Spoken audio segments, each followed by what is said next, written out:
Kun sagalee Ameerikaati.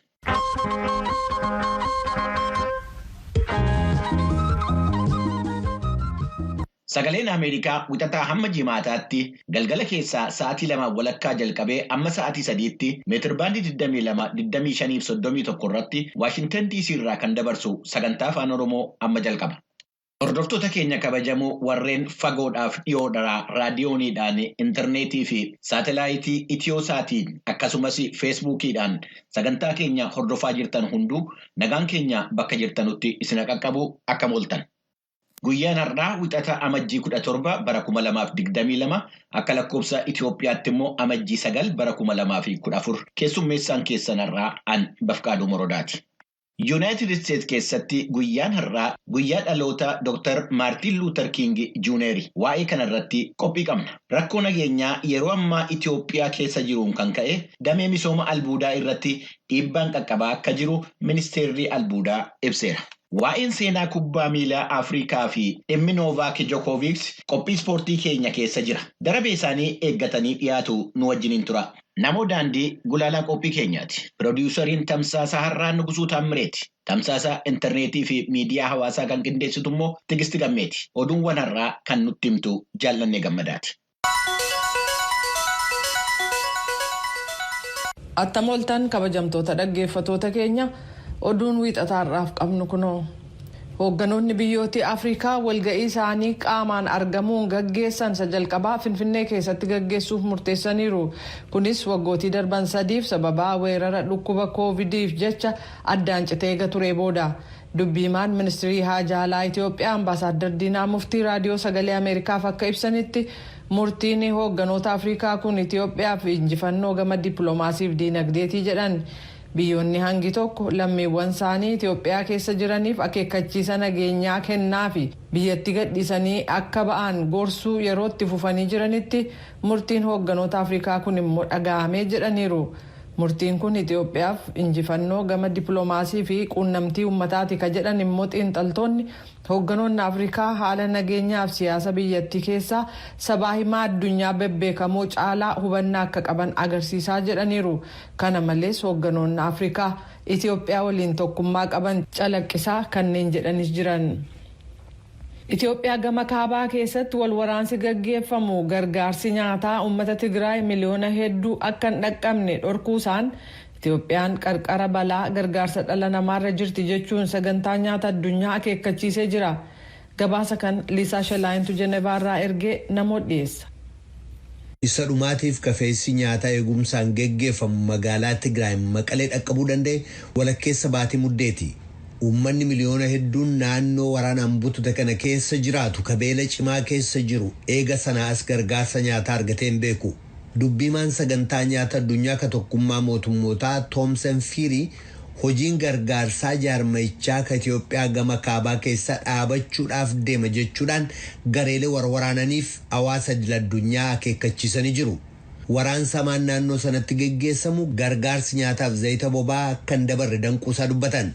Stocks of nutritionally fortified food for the treatment of malnourished children and women are now exhausted, and the last of WFP cereals, pulses. Nyaanni madaalawaanii fi gabbataan ijoolleef dubartoota hanqina nyaataan miidhamaniif qopheessame amma dhumee jira. Midhaan zayitiin nyaataa nuti uummataaf raabsinu kan WFP'n harkaa qabu inni dhumaa torban dhufu raabsama. Sababa waraansichaaf raabsi nyaataa naannoo sanatti kan yeroo kamiyyuu caalaa xiqqaadha. Hojjetoonni sagantaa nyaata addunyaa bakka sana jiran kuusaaleen nyaataa hundi duwwaa ta'uu isaanii natti himanii jiru jedhan Fiiriin. Loltoota mootummaa Itiyoophiyaatiif humnoota Tigraay gidduutti waraansi yeroo duraatiif sadaasa bara 2020 geggeessame. Eega sanaas haalli jireenya namoomaa baay'ee gadsigigaa ta'e. Itiyoophiyaa gama kaabaa keessatti uummanni miliyoona 9,400 ol ka gargaarsa nyaataa isa barbaachisu ta'uu ka dubbate sagantaan nyaata addunyaa kun baatilee 4 dabran gidduutti qofa miliyoonni 2,700 dabaluu isaa agarsiisaa jedha. Akka tokkummaan mootummootaa jedhutti Tigraay keessatti qofa uummata miliyoona 5,200tu gargaarsa nyaataa sadarkaa addunyaatti hirkatee jiraata. kanneen keessaa 400 kanneen ta'an haala oolaa yookaan beela hamaa fakkaatu keessa jiraatu kaan miliyoona 2 kanneen ta'an immoo qarqara oolaa yookaan beela hamaa jiru. Sagantaan nyaata addunyaa Tigraay keessatti uummata miliyoona 2,100,000f naannolee Amaaraa fi Affaar keessatti immoo uummata miliyoona 1,100,000f gargaarsa nyaataa raabsuuf karoorfate. Garuu kana gochuudhaaf maallaqni itti hanqachuusaa dubbata. Baatilee ja'an dhufan keessa gargaarsa nyaataa yeroo hatattamaa Itoophiyaa gama kaabaa dhaqqabsiisuudhaaf doolaara miliyoona 300 miliyoona 37f iyyatee jira. Kan dhaggeeffataa jirtan sagalee Ameerikaa sagantaa afaan Oromooti. Odoola addatti baatee jirtu kan Toongaa jedhamtu keessatti sanbata darbe abiddi voolikaanoo kan galaana jalaa dho'e badii dhaqqabsiise akka hubataniif Awustiraaliyaa fi Niwuziilaand har'a waraana isaanii gamasitti akka balali'u taasisanii jiru. Dho'iinsi ho'aan galaana jalaa dhaqqabee abidda tufe kun odolattii daaraan kan aguuge yoo ta'u dhahaan guutuun galaanichaa handaara galaana sanaa akka mancaasu taasise. Aangawoonni Awustiraaliyaa fi Niwuziilaand akka jedhanitti suuqilee fi manneen handaara galaanaarra jiran mancaatii guddaan kan mudate yoo ta'u kanas gabaasaalee tajaajila bilbila saatalaayitiin argannee jedhu. Dho'iinsi galaana jalaa dhaqqabe kun sarara keebilii galaana jala ture kan tajaajila bilbilaa fi intarneetii biyyattiif kennu barbadeesse. Kan ammoo deebisanii sirreessuuf torban tokko hanga torban 3 fudhataa jedhameera. Aangawoonni Toongaa akka jedhanitti daaraanii dho'iinsa sanarraa madde qilleensa summeessuun dhiyeessii bishaan qulqulluu faalee jira. Kanaaf jiraattonni maaskii yookaan haguuggii afaaniif funyaanii akka gargaaraman gaafachuun bishaan qaruuraa yookaan laastikaan qophaa'e qofa dhugaa jechuun ajajan. Hojjetoonni gargaarsaaf gara odola Toongaa deeman kan biyyattii keessatti ittifamee jiru vaayirasii koronaa nutti fiduu sodaa jedhu qabu. Aangawoonni balaa sanbata darbe dhaqqabe kanaan dubartii biyya Biriteen kan balaan sun galaana keessa ishee buuse qofatu du'ee jedhameera. As Yuunaayitid Isteetsi kutaa Teeksaas keessa ka jiru mana amantii Juushotaa keessatti namoota eeggatamanii jiran kan ilaaleen qorannaa gaggeeffamaa jiruun namni 2 dilbata kaleessaa galgala hidhamu poolisiin Biriteen beeksisee jira. Poolisiin Greeter Maanchestar ibsa baaseen Maanchestar kibbaa keessatti dargaggoonni 2 kan hidhaman yoo ta'u gaaffiif qabaman.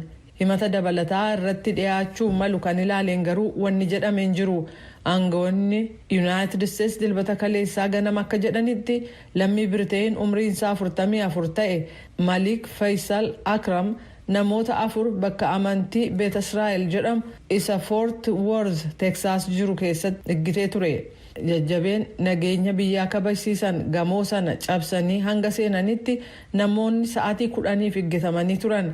Kanneen eeggataman marti walaba kaba'an yoo ta'u gareen FBI Akram irratti haleellaa baneen ajjeesuusaa beeksiseera. Pireezidaantii Yuunaayitid Isteetsi Joo Baayiden hojii jajjabeessaa ta'e kan gareen nageenya biyyattii fudhate galateeffatanii gochi gosa irratti hirkachuun gaggeeffamu kan bifa haleellaan qindaa'ee akkasii obsaan hin ilaalamuu jedhan.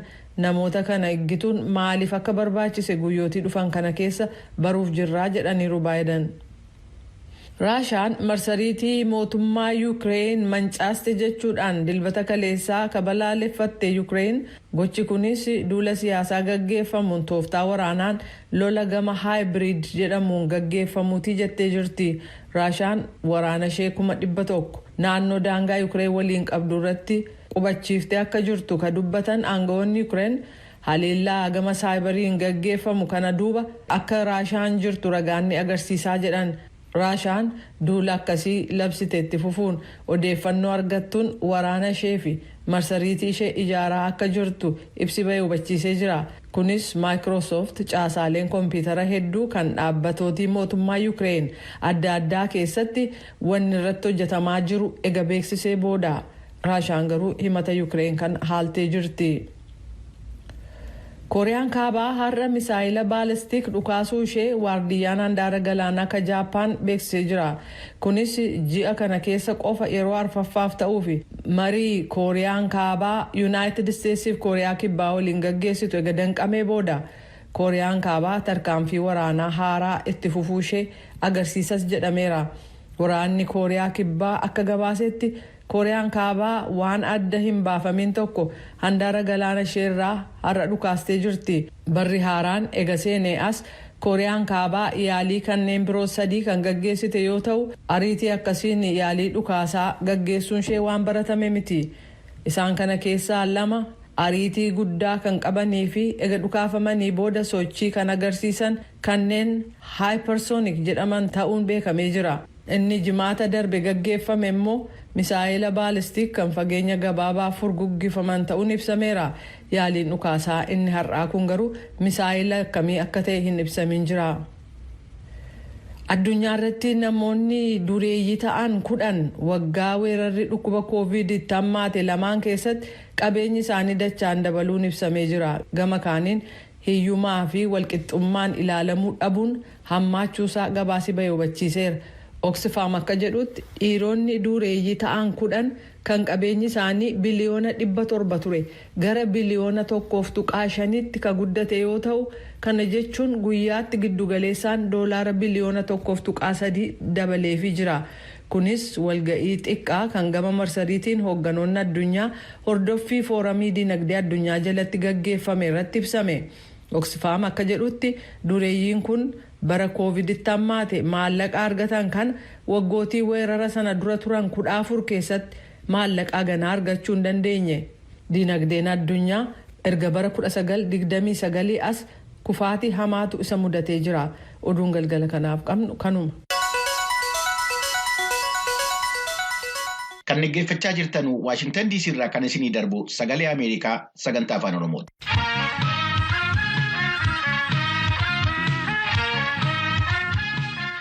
United States keessatti guyyaan har'aa yaadannoo hoogganaa qabsoo mirga namoomaa kan Martin Luther King tuyyuu kabajamee oola. Dhimma kana ilaalchisuudhaan kutaa Ohio University Youngstown'itti barsiisaa seenaa kan ta'an Dr. Daniel Ayyaanaa Tujubeen asoofsiiftee jirti. Yaadannoon Dr. Martin Luther King isaaniif maal akka ta'e ibsuudhaan jalqabu Dr. Daniel.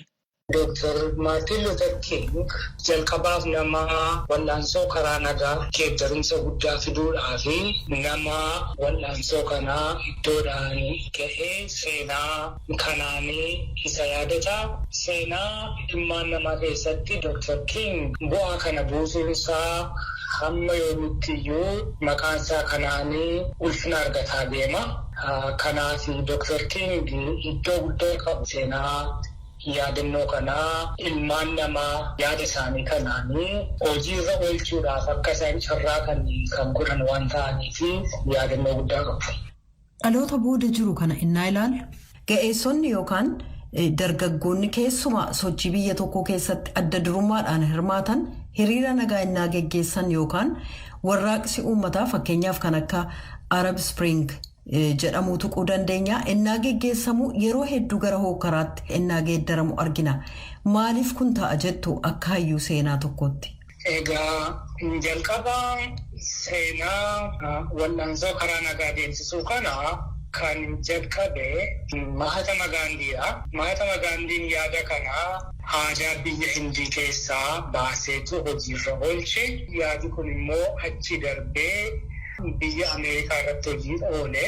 Egaa jalqaba kan hubannu nurra jiru Mahatma Gaandhis yoo ta'e Dr. Kingis yoo ta'ani yaada kana kan isaan hojiirra oolchanii biyyoota namoonni baay'een barumsaan gara fuulduraatti deemanii dinagdeedhaan gara fuulduraatti deemanii namooti gurguddoonni namoonni ga'eessi umuriidhaan ga'anii siyaasa keessatti kan hirmaatanidha. Arab Springii yoo fanne garuu yaadi kuni biyyoolii dargaggoonni yaada kana keessatti fudhatanii. Maaliif yeroo dargaggoonni yaada kana keessatti fudhatan jechuun maali? Namoonni biyya sana keessa jiranii baay'een isaanii karaa barumsaa dammaqina hin arganne, karaa dinagdees guddina hin arganne. Kanaafisuu dargaggoonni warri xinnoo baratanii yaada kana fuudhanii hojiirra oolchuudhaaf yaalan. Egaa jalqabumayyuu rakkinni isaa kan jiru yaadi kun biyyoota namoonni hundumtuu garri caalaan isaanii dinagdeedhaanis barumsaanis namoonni warri ga'eessi umuriidhaan ga'anii hirmaatan irrattitu hojiin irra oole. Deebi'ee immoo gara karaa Saawuz Afrikaa yeroo fudhannu innis immoo gara caalaatti kan hojiirra ooluu danda'e. Kutaa adda addaa keessaa saboonni jiraatanii waan kana irratti hirmaatanidha. Yeroo dargaggoonni wanta kana ka'anii dura bu'anii geggeessanii naanna'ee gara hokkoraatti geeddarama maaliifi hundumtuu wal ga'anii hubatanii wanta kan akka hojiirra ooluu fi waliigalteen utuu hin ga'amin mootummaan inni abbaan dhufee mootummaarra jiru waan tokko sodaateetu geeddarama fida. Kana booda immoo wanti kun utuu iddoo hin ga'iin hokkoratti geeddarama jechuudha. Maartin Luuter King seenaa galmeessanii darban irraa maal barachuu qabu? Dhaloonni booddee jiru kan jijjiirama fiduuf mormii karaa adda addaa geggeessu. Mootummoonniif biyyoonni sochiin akkasii keessatti geggeessamu maal gochuu qabu jettu? Egaa wanti kun seenaan biyya lafaa seenaa ilmaan namaa hundumtuu bifa adda addaa qaba. Yaada kana hojiirra oolchuudhaaf jalqabuma isaayyuu namoonni biyya sana keessa jiran gara caalaan yoo irratti walii galanidha. Waliigaltee jechuun wal bira ga'anii wanta kana mari'ataniitu hin ta'in wanti gara biraan kan jiru sinaariyoo gara biraan jiru hundumtuu dhumisaa rakkina isa caalu fida jedhanii yoo amananitu kanarratti walii galu geeddaramsaa gaarii karaa nagaa fiduu danda'u jechuudha. Geeddaramsi iddoo akka ga'amu kan hin barbaanne dafanii iddoo qabachuu danda'u. Kanaafituu rakkinni uumamaa geeddarama iddoo hundaatti bifa adda addaa waan qabuuf akka iddoo tokkotti ta'ee jennee iddoo tokkottis eeguun nurra hin jiru. Wanta haaraa wanta itti dabalamaa deemuuf jechuudha. Hagayya 28 bara 1963 as Washington DC bakka Lincoln Memorial jedhamutti hiriira guddaa geggeessame irratti Dr. Martin Luther King haasaa I have a dream abjuun qabaa jechuudhaan qixxummaan ilmaan namaa guyyaa tokko dhugaa akka ta'u hawwuun dhageessisan sun hawaasa biyya kanaas ta'e addunyaa kabiroo biratti hagam dhugoome jettu. Dubbii Dr. King guyyaa sana dubbatanii hamma ammaatti iyyuu biyya kanas ta'u iddoo adda addaatti namoonni baay'een yeroo hundaa dhaggeeffatu, yeroo hundaa dubbisu, yeroo dubbisanis immoo naannoo isaaniitti immoo akkamitti akka geeddaramu hin yaalaa jiru. Tokkoffaa dubbiin suni dhaabataadhuma yeroo hundaa namoota hundaatii fi akka fakkeenyaatti akka abjuutti ilaalama. Lammaffaa biyya lafaa iddoo adda addaati yaadi kun duukaa bu'aniitu hojiirra oolchuudhaaf carraaqaa jiru. Yaadi sun dhaabataadhaa iddoo adda addaattis immoo hojiirra oolchuudhaaf eeggatu baay'een jiraachuu danda'a garuu ittuma fufaa yaadi suni geeddarama adda addaatti dabalamaa yeroo isaa furaa malee yaadi suni dhaabataadhuma seenaa keessatti waan irraanfatamuuti. Kanaafi dhugaadhuma ta'eetu hojiirra oolaa jira jechuudha. Kutaa Ohaayotti kan argamu Yuunivarsiitii Youngstown irraa barsiisaa seenaa Dr. Daani'el Ayyaanaa ibsa nuu kennitaniif maqaa dhaggeeffatootaan hedduu galatoomaa. Fayyaa ta'ee jujjubee.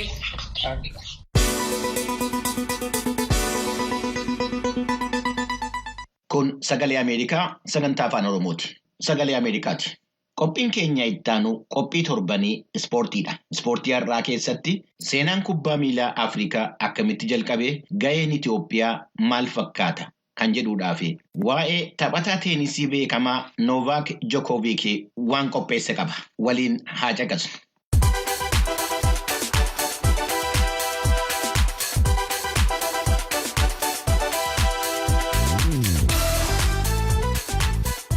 Qophiin ispoortii irraa waa lama irratti xiyyeeffata. Tokko kubbaa miilaa Afrikaati. Inni lammaffaa immoo waa'ee taphataa teenisii lafarraa yookaan giraawundi teenis jedhamee beekamu Noovaak Jokooviik kubbaa miilaa Afrikaatiin jalqabna. Taphii kubbaa miilaa Afrikaa marsaa 33ffaan inni torban darbe Kaameruun keessatti jalqabame torban lammaffaadhaaf itti fufee jira. Taphaawwan har'aaf bortaasifamuun gareen 16 gara itti aanutti darbanuu fi gareewwan 8 gara biyya isaaniitti deebi'anuu addaan ba'anii beekamu. Gareen Itoophiyaa amma ammaatti warreen 16 keessa galuudhaaf abdiin qabne keessaa isa tokko. Gareen Itoophiyaa tapha kubbaa miilaa Afrikaa kanarratti kan deebi'ee hirmaate waggaa 8 booda. Erga taphichi jalqabame waggaa 31 fi ittuu hin hirmaatin jechuudha. Hirmaattota tapha amma taasifamaa jiru keessatti biyyoottan 3 seena qabeessa ta'an keessaa gareen Itoophiyaa isa tokko. Isaan kunis Sudaan, Itoophiyaa fi Masir. Biyyoottan 3 kun warreen yeroo jalqabaatii fi tapha kubbaa miilaa Afrikaa jalqabanidha. Seenaa taphichaa keessatti Itoophiyaa fi Sudaan al tokko tokko yemmuu waancaa fudhatan hundeessitoota keessaa tokko kan taate Masir garuu yeroo 7 fi waancaa argatteetti. Bara 2006 amma bara 2010tti walitti aansuudhaan kan moote. Bara 1956 hangaa'onni biyyoottan 3 bakka bu'aa Afrikaa kibbaa waliin ta'uudhaan biyya Poorchugaal dhaqanii walgahii waliigalaa FIFA yookaan Federeeshinii Kubbaa Miilaa Addunyaa irratti akka tapha ardii Afrikaa qopheessuu fedhanii ibsanii eeyyama argatan.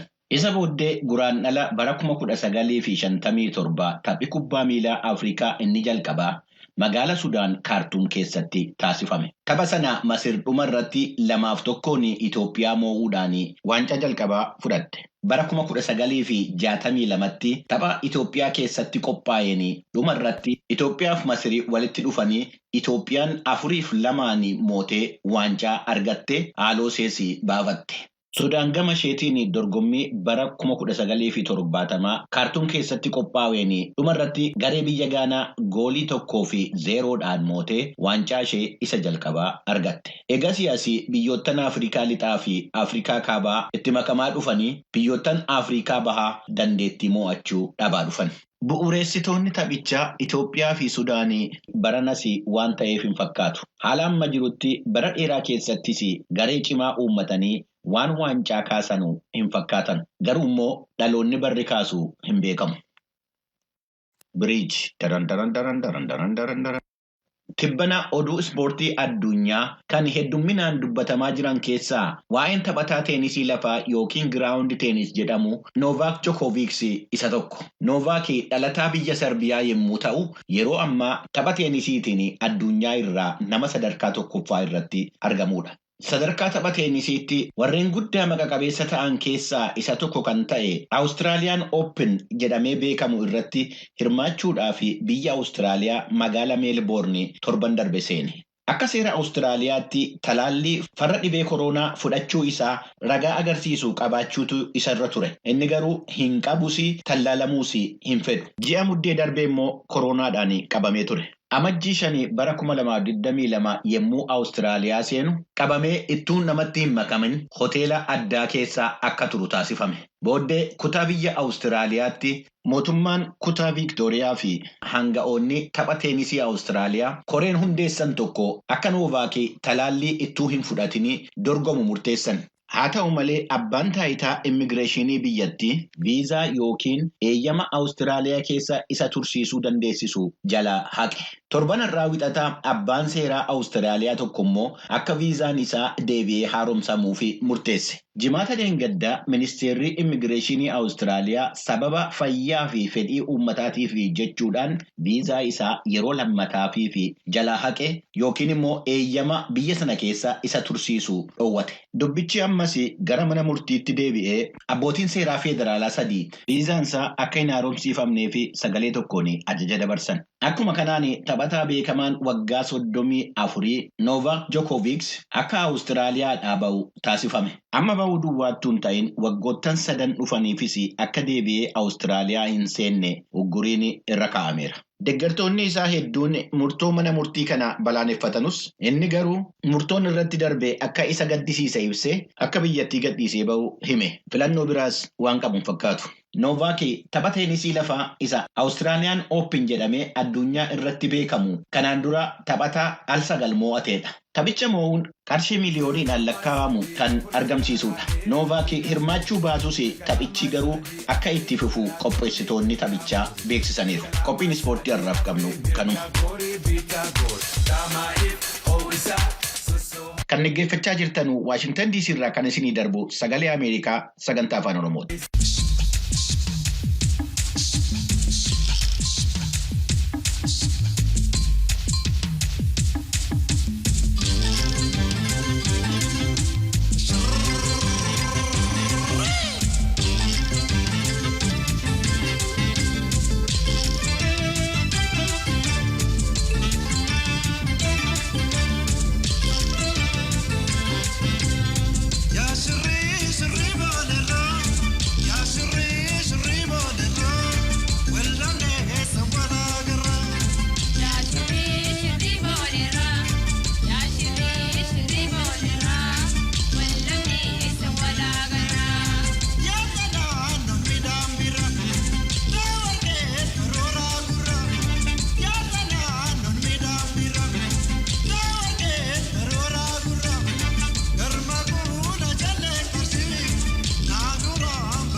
kanatti aansinee ibsa gulaalaa kan imaammata Yuunaayitid Isteetsi calaqqisu isiniif dhiyeessina.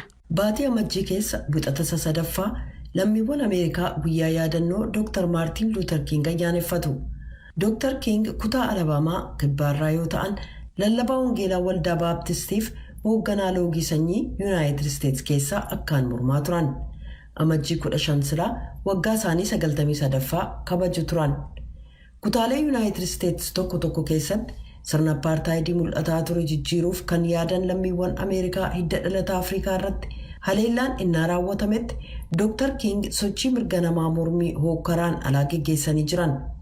Fakkeenya maatama Gaandii hordofuudhaan Dr. King qajeelfama mormitootaa mirga namaaf falman itti geggeeffaman ja'a lafa kaa'an.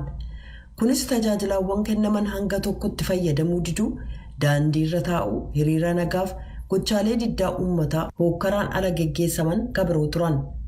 Kitaaba isaanii kan Stride Toward Freedom jedhu keessatti tarreessaniiru. Inni duraa kan inni ibsu hookkaraan ala mormii dhageessisuun uummata jajabeeyyiidhaaf mala jireenyaaf hammina durattiin dhaabbatanii jedha. Inni lammataa hookkaraan ala mormii dhageessisuun bichummaaf waliigaltee argachuu akkasumas hammina dura dhaabbachuu akka ta'e ibsa. Inni ittaanu mormiin hookkaraan alaa loogii injifata malee namoota miti.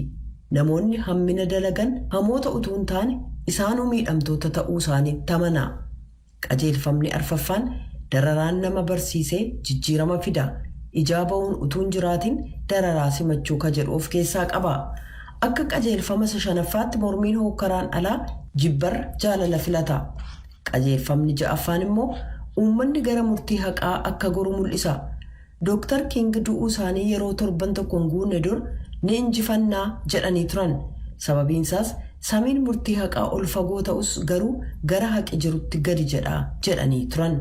Dr. Kingiif sochiin mirga namaa milkaa'inni isaanii inni guddaan kan argame bara 1964 keessa yoo ta'u, kunis seerri mirga namaa kan loogiin bakkaawwan uummataa akkasumas loogiin hojii argachuun sanyii, bifa gogaa, amantii, saalaaf bakka irraa dhufan ilaalchisee ture dhorku raggaasisame.